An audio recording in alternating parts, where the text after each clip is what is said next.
Monologue 89, Dissidents and Rebellions, Kingdom 24.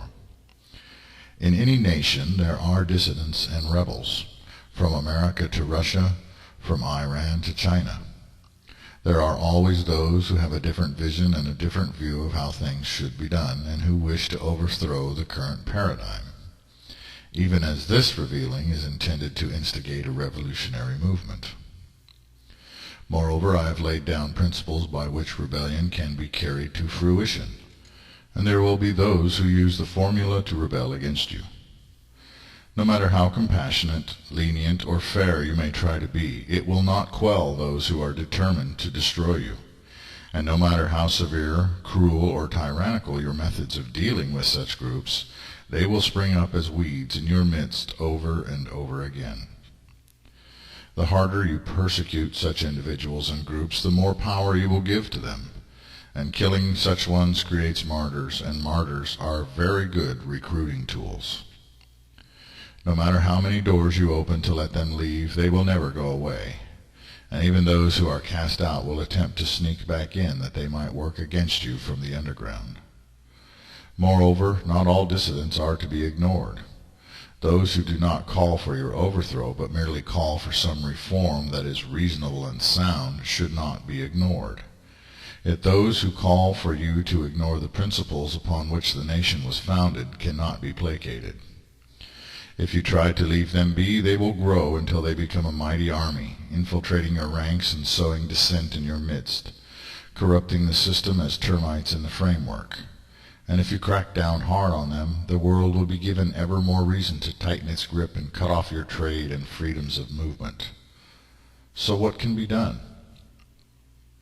Speaking pragmatically, unending revolution is one solution, such as in Cuba.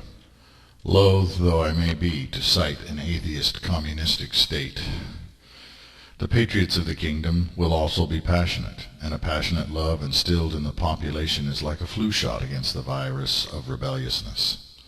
When the people start to get sick of their government, then shall they look for a cure, and so rebellions rise as the dissidents grow louder and bolder.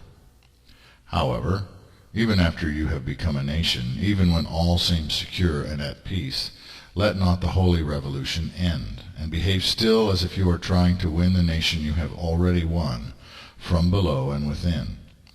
Keep applying the first 5 keys to victory. Moreover, there is no way to not fight those who fight against you. The choice is to fight or lie down and die.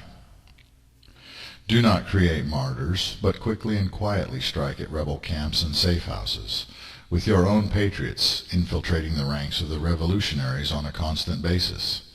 Keep them off balance, play them against each other, and when necessary, arrest and expel them. They will give you no choice but to counter them by any means necessary, and yet fight your war against them in a covert fashion whenever possible, and use the tactics of the Holy Revolution as an ongoing strategy within all nations, including those you control. Continually work on greater unity among the allied sects of monotheism. Expanded integration, cooperation, and exchanges of ideas and niceties should never cease. In the due course of the 1,120 years, if and when the Orion state is founded, thus averting the doom of light's withdrawal, you will be shown ways to begin to colonize the galaxy. And in so doing, you will find worlds that are barely habitable and quite primitive in very out-of-the-way places. On such worlds you might create penal colonies, and to those worlds move your dissidents and rebels, lawless and criminal elements, giving them the basic tools of primeval survival. In this way you give them their freedom and yet preserve the Holy Empire. Genetic and psychiatric cures for sexual deviance, consistent education generation after generation in what is right over what is wrong, will also reduce the level of resistance. It is a long, hard road to march between the hour of this revealing's delivery to the world and the rise of the kingdom. It is a longer road still from the founding to the realization of the purpose of its creation. Only if you cleave to the course will you reach the end thereof, and find a new age of humanity dawning for all, when humans and angels will become one race. You will become very discouraged at times and want to quit. You will think to find an easier spiritual path, a more passive and pleasant religious and/or political course to tread. Truly, this is not a way for the weak-willed and ambivalent, for it is not a path intended for those whose idea of religion are mere Sunday services. This is not a garnish for the banquet centered on materialistic and sensual values and pursuits, but is the main course and an entire lifestyle for those who would strive to become more than human. More than this, I have not given you a cult figure to follow. I have commanded my messenger to keep a low profile, and you are commanded to leave him to his inheritance in the infinite. I have commanded that each of you do his or her part, that each of you be as angels from heaven in human form, and fight the good fight while you live in the flesh, that the generations who come after you might have the hope of an easier path to ascension.